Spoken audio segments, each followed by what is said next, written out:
audio. And now you want to right click. You want to right click and click speed duration. And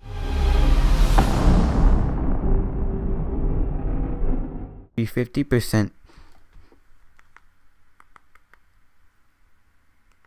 So now you want to go like 5 seconds into your video.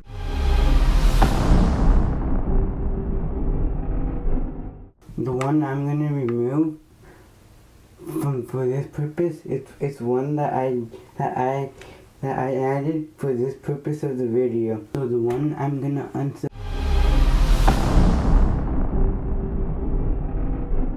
stuff.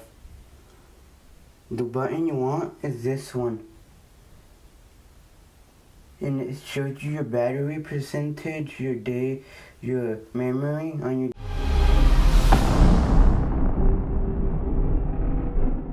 when it comes. So now I'm gonna find the photo I want to download, and it's here.